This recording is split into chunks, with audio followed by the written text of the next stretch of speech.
अस्सलाम फ्रेंड्स, उम्मीद है कि आप सब खैरियत से होंगे। तो आज आप लोगों को बताने वाले हैं कि कौन सी चीज़ खाने लगाने में आप लोगों के लिए बेहतर है। तो उससे पहले अगर आप लोग चैनल पर नहीं हो तो चैनल को लाजमी सब्सक्राइब कर दीजिएगा।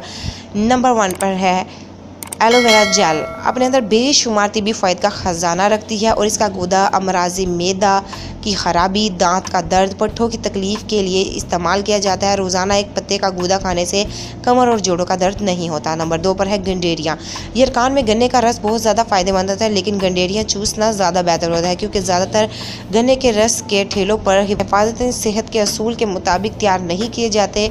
गन्ने को बगैर धोए कई बार मशीन से गुजारा जाता है, जिसमें ख़राब गन्ना भी शामिल होता है। गंडेरियाँ खाने से दांत और मसूड़ों की वर्जिश होती है और वो मजबूत भी होते हैं। नंबर 3 पर है हल्दी से कीड़े भगाने।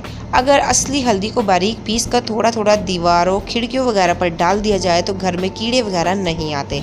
नंबर 4 पर है अंगूर का रस। अंगूर के जूस में बढ़ती उम्र के असरात को कम करने की बेपनाह सलाहियत है।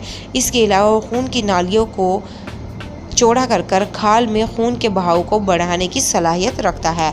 नंबर 5 पर है पुरानी खांसी के लिए अनार के छिलके का छोटा सा टुकड़ा चबाने से एलर्जिक और पुरानी खांसी ख़त्म हो जाती है। नंबर 6 पर है सेब के बीज पीस लें और रात के वक्त होंठों पर लगाएं, इससे होंठों की स्याही दूर हो जाती है। और नंबर 7 पर है कान के दर्द बहुत तकलीफदा होता है। सरसों के तेल का इस्तेमाल कान के दर्द में नहायत मुफीद है। सरसों के तेल में लौंग जलाकर ये तेल कान में डाला जाए तो कान के दर्द को बहुत फ़ायदा होता है। इसके अलावा सिर्फ सरसों का तेल भी कान में डालने से कान दर्द ठीक हो जाता है। और नंबर 8 पर है कि अगर आपको एसिडिटी का मसला है तो आप लोगों ने लौंग लेकर उसको कुछ देर के लिए चूसना है, खाना नहीं है, चूसना है। उससे आप लोगों की जो एसिडिटी का मसला है वो भी ठीक हो जाएगा। इन्फॉर्मेटिव वीडियो दूसरे तक लाजमी शेयर कीजिएगा। Thank you for watching my video.